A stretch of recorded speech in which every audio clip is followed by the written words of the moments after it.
second grade mathematicians. Today we're going to continue exploring adding two-digit numbers. However, it's not going to be as seamless as it was before. You're going to find out that sometimes when you add, you have far too many ones to put in the ones place. What happens when that does occur? Well, you have to do something called regrouping. When you regroup something, it doesn't mean you're getting rid of it. It means you are putting it into another group, hence the word regrouping. So we're going to be moving some of our ones around in order to make sure that we can actually have 9 or less ones in the ones place. Because if you have 10 or more, they simply won't fit there. So today, you'll be able to confidently say, I can add two-digit numbers with regrouping. So second grade mathematicians, we are going to model with a base 10 drawing and also use words to explain how we add a two-digit number, or excuse me, two-digit numbers with regrouping. Let's use our guide on the side. It says, first, start in the blank place. Well, we know we always start in the smallest place.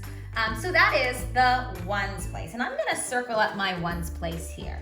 You can use a highlighter, a crayon, or even a pencil to tell you where the ones place is. And the ones place is that one that has the smallest value. And I'm gonna write that in. First, start in the ones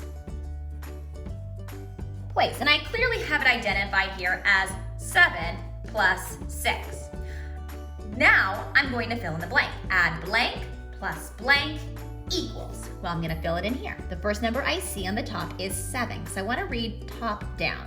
7 plus 6 equals, and that's one of those times where I need to know my facts in a snap.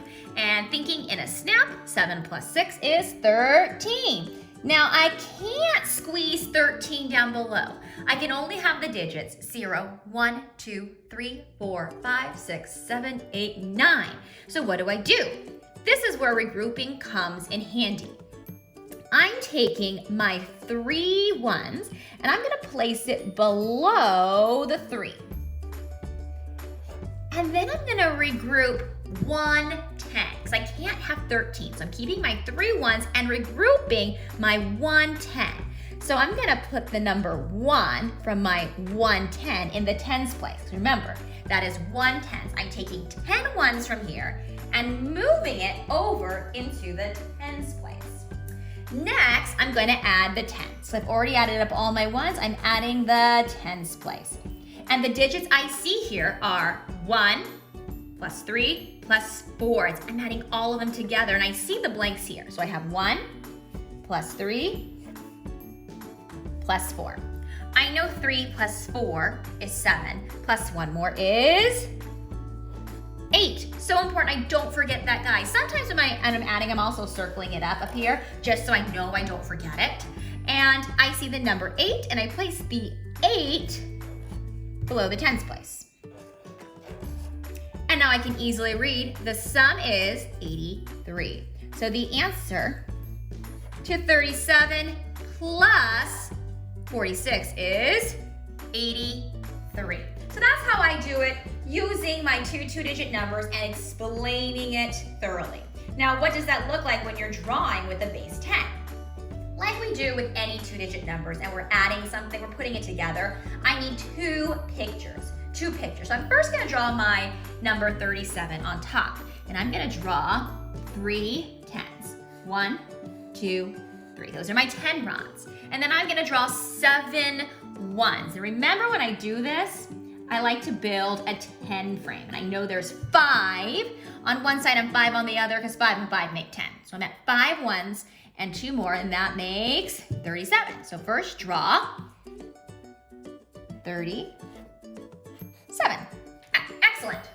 Right below it, because I am building a math problem, I'm gonna put the number 46. Now some people like to do a little like imaginary line, or you could draw it right underneath. Don't put it right next door or really close, because then it'll look like your ones and tens are all kind of smushed together. So we want to keep them separate and easy to read. So I see 37, and next I'm gonna draw 46. And I'm gonna draw that underneath with enough space. 1, 2, 3, 4.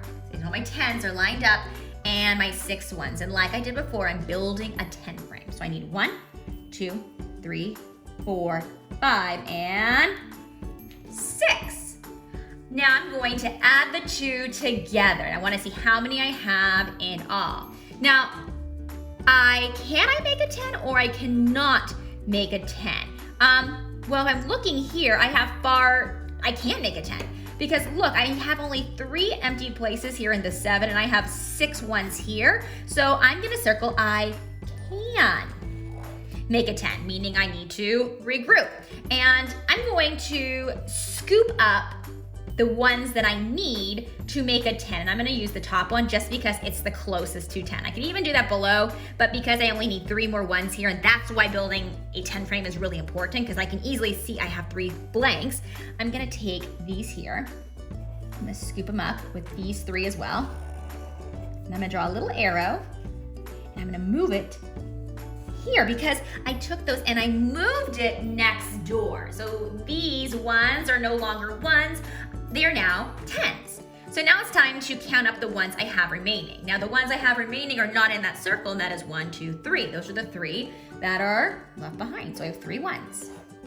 And now how many 10s do I have? Remember, this transferred over. So I had 3 plus 4, and the one I got from regrouping, meaning I have 8 in all. And the sum here is 83 because I have 8 10s and 3 1s. So as you can see, boys and girls, I can draw using a base 10 model. I can even explain in words the steps of how to add with regrouping, and I can even show it using digits. So as you're adding your 2 two-digit numbers today, think to yourself, why is it so important that I know my math facts in a snap? Well, after practicing, it should come as no surprise that when we know our math facts in a snap, we're able to work through problems more easily. When we have to regroup, we have to think about a whole nother number along with what we are adding in that place. So when you know your math facts, you'll be able to more easily regroup and even regroup even larger numbers. So today, boys and girls, keep it up as you're practicing, you're adding your two-digit numbers with regrouping. Because you never know, maybe you'll get a bigger number.